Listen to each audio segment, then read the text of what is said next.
Excelsior, a informação de São Paulo.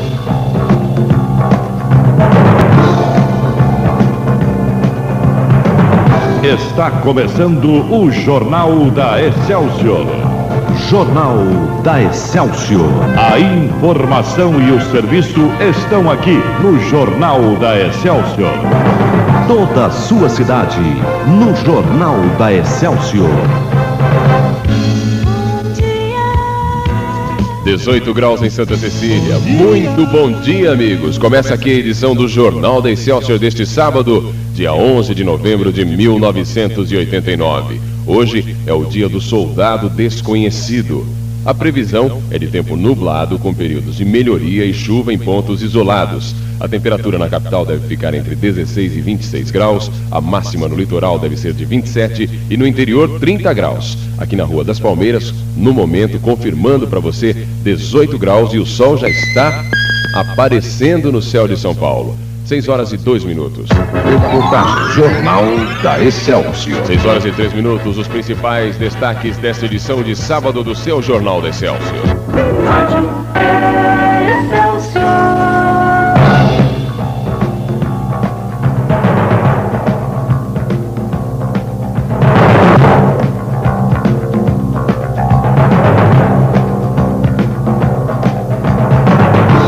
A apresentação do Jornal da Excelsior é de José Martins do Amaral, Rubens Palles, Samuel Lopes e Célio Rodrigues. Comentários Joelmir Betting, Lilian Pittsfield e Heródoto Barbeiro. Mesa de som, Celso dos Anjos. Na central técnica está Jorge Alberto. Montagem Ademar Chagas, Luiz de Souza e Rafael Martins. Redação Rinaldo de Oliveira, Ricardo Jacinto, Acácio Nascimento e Jean Maciel. Chefia de reportagem, Nelo Rodolfo. Edição de reportagens, Estevam Reitman. Chefia de redação, Celso Antônio de Freitas. Editor, Francisco Pérez. Coordenação, Rinaldo de Oliveira. Jornal da Excelsior, edição da manhã. Um programa do Departamento de Jornalismo do Sistema Globo de Rádio, São Paulo. 18 graus em Santa Cecília. Bom dia. Agora 6 horas e 13 minutos. O Jornal da Excelsior conta com o oferecimento do consórcio Cineral. Automóveis, caminhões, motos e vídeos. Consórcio Cineral. 295 11 44. Cineral é consórcio. Picape cabine dupla, 3.200 cruzados por mês, com lance livre e sem taxa de inscrição. E ao retirar, você pode optar por outra marca no estoque de veículos da Cineral. Venha logo buscar, é mais fácil tirar no consórcio Cineral. Disque 295-1144. Consórcio é Cineral. Chame o consórcio Cineral 295-1144. Notícia, Jornal da Excelsior.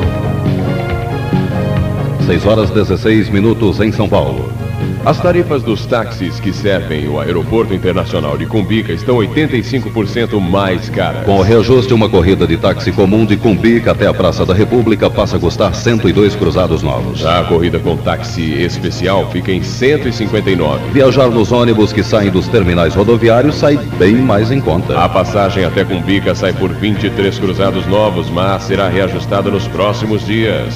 A Alemanha comunista abriu 2 novos pontos de passagem para Berlim Ocidental. Um dos pontos fica numa rua por onde só podiam circular caminhões. A célebre ponte Glienicke, utilizada para troca de espiões entre leste e oeste, também foi aberta ao O tráfego. governo da Alemanha Ocidental, por sua vez, anunciou que o Muro de Berlim será derrubado no trecho que cerca a tradicional Praça Potsdam. Agora 6h17. Jornal da Excelsior.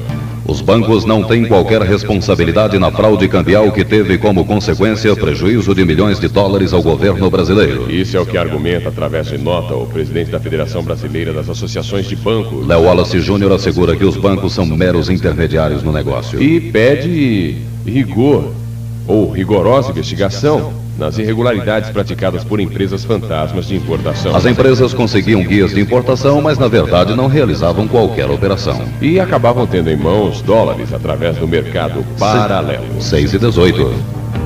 6 horas e 18 minutos. O Jornal da Excelsior tem um oferecimento do consórcio Cineral. Automóveis, caminhões, motos e vídeos. Consórcio Cineral 295 11 44.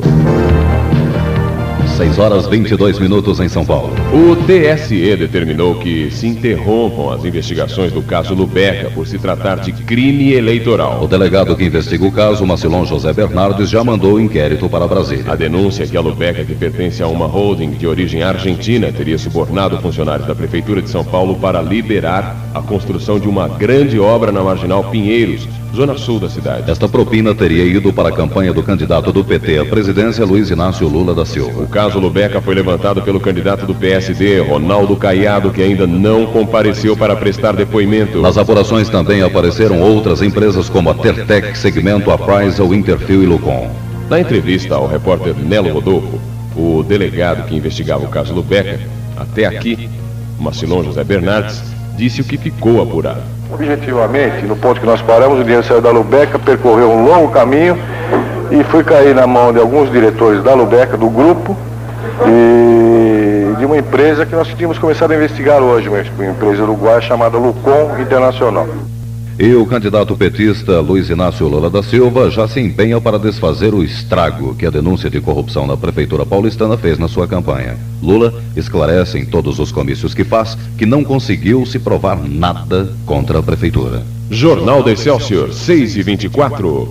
Casas Bahia tem o menor preço à vista. TV Filco Itachi, 14 polegadas em cores. VHF e UHF, 2.990. Casas Bahia.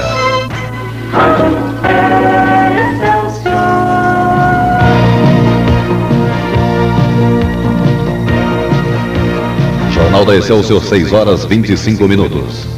Há 5 dias das eleições, o Ibope divulgou nesta sexta-feira uma nova pesquisa eleitoral. Foram ouvidos 3.600 eleitores desde o começo da semana em 270 cidades brasileiras. Se a eleição fosse hoje, Fernando Collor de Mello, do PRN, chegaria na frente com 26% da preferência. Leonel Brizola, do PDT, vem no segundo lugar com 14%. Em seguida, na terceira posição, aparece Luiz Inácio Lula da Silva, do PT, com 13%. O senador Mário Covas, do PSDB, está no quarto lugar com 9% da preferência dos entrevistados. Na quinta posição vem o candidato do PDS, Paulo Maluf, com 8%. Na sexta colocação aparece Armando Correia, que havia renunciado em favor do apresentador e empresário Silvio Santos, com 7%. Silvio Santos também já não está mais na disputa, porque sua candidatura foi impugnada pelo TSE. Guilherme Afif Domingos, do PL, e Ulisses Guimarães, do PMDB, estão empatados na sétima posição com 4% cada um. Aureliano Chaves, do PFL, Roberto Freire, do PCB e Ronaldo Caiado, do PSD, estão empatados com 1% da preferência dos entrevistados. 6 horas 27 minutos.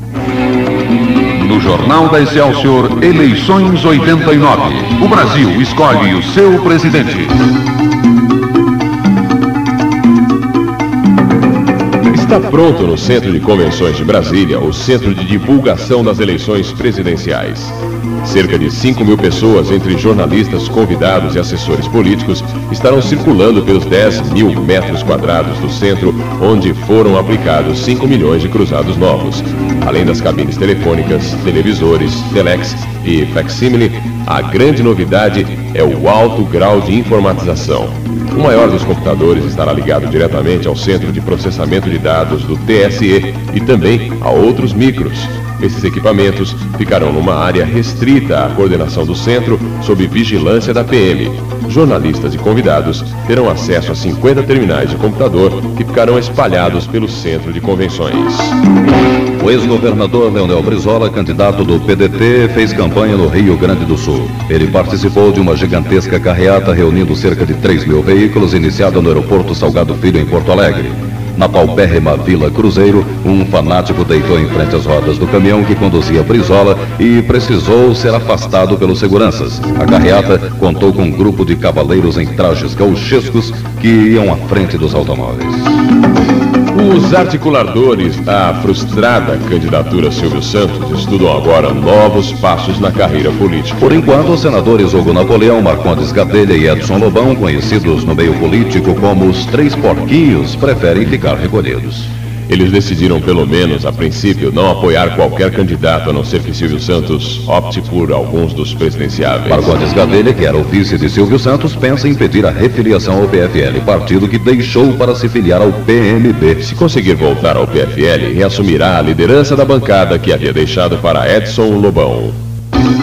O presidente do Tribunal Superior Eleitoral, Francisco Rezec, ocupou pela primeira vez o horário gratuito para alguns esclarecimentos aos eleitores. Ele aproveitou para fazer uma advertência aos candidatos que esperam fazer pesados ataques aos seus adversários neste domingo, último dia da propaganda eleitoral, no rádio e televisão. O ministro deixou claro que está enganado quem pensa estar com isso evitando o direito de resposta. A Justiça Eleitoral, lembra Rezec, pode determinar um espaço fora do horário gratuito para que a pessoa atingida se defenda perante os eleitores. Francisco Rezec fez ainda um apelo para que a campanha de rua se processe de forma pacífica e que se evite a boca de urna no dia 15 de novembro. 6h33 em São Paulo, o Departamento de Operações do Sistema Viário vai realizar algumas alterações no trânsito de Pinheiros a partir de domingo. A Avenida Pedroso de Moraes, no trecho entre a Praça dos Omaguás e a Rua Cardeal Arco Verde, passará a ter mão dupla. A Rua Inácio Pereira da Rocha terá sentido único entre a Avenida Pedroso de Moraes e a Rua Deputado Lacerda Franco. As ruas Morato Coelho e Fradique Coutinho também terão mão única. Segundo o DSV, a mudança vai proporcionar maior segurança aos motoristas e impedir os congestionamentos na região.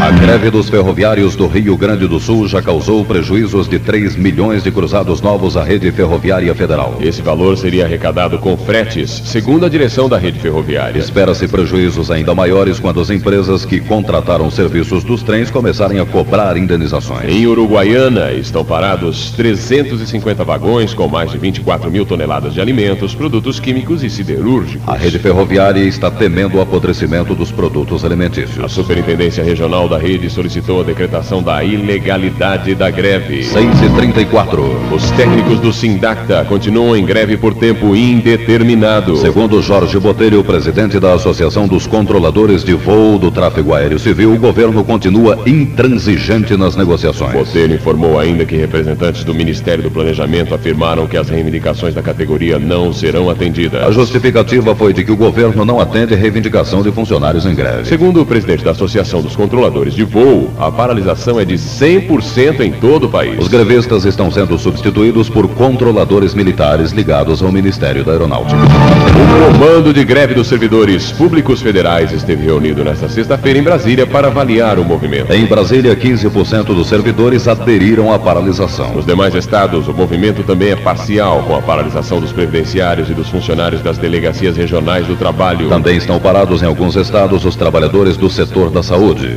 A ministra do Trabalho, Dorothea Werneck, desistiu de intermediar as negociações desde que o seu gabinete foi invadido por 140 grevistas. Já os funcionários da empresa brasileira dos Correios e Telégrafos começaram a negociar nesta sexta-feira com as autoridades federais. Eles estão reivindicando 132% de reposição salarial. Os 20 mil funcionários do DNR de todo o país continuam em greve por tempo indeterminado. Eles estão pedindo um reajuste de 151,54%. Jornal da Excelsior, 6h39. A Receita Federal manda o recado. Termina na próxima terça-feira o prazo para fazer o recolhimento do Carnê-Leão de outubro. O prazo foi antecipado em um dia por causa das eleições do dia 15. O mensalão de outubro também vence na próxima terça, dia 14. A melhor opção ainda é depositar na caderneta de poupança o valor mensal e pagar o ano que vem, ganhando, claro, os juros. Faltando 20 para 7 em São Paulo. Os presidentes do Brasil, José Sarney, do Paraguai e Andrés Rodrigues, participaram em Foz do Iguaçu da cerimônia de entrega ou de entrada em operação comercial da 15ª unidade da hidrelétrica Itaipu. A entrada em operação dessa nova unidade serviu para amenizar o relacionamento entre os dois países. O governo paraguaio vinha reclamando que a energia cedida ao Brasil desde 1985 não vinha sendo paga pelo governo brasileiro. Antes do encontro dos dois presidentes, o governo brasileiro pagou 61 milhões de dólares dos 152 milhões devidos ao Paraguai. O restante da dívida será saldado à medida em que o governo brasileiro receber das concessionárias. Faltando 19 para 7. Vai ser construída a pista de descida da rodovia dos imigrantes ou não? Bom, esse assunto, Samuel, foi discutido na sexta-feira pelo Conselho do Meio Ambiente. E o secretário do Meio Ambiente, Jorge Wilhelm, e vários ambientalistas debateram os danos que uma rodovia como esta provocaria na Mata Atlântica. A duplicação da rodovia dos imigrantes é muito criticada por grupos como o SOS Mata Atlântica. E Júlio Capobianco, deste grupo, conversou com a repórter Miriam Modesto, aqui da Excelsior. Ele diz o que é necessário para se discutir o assunto.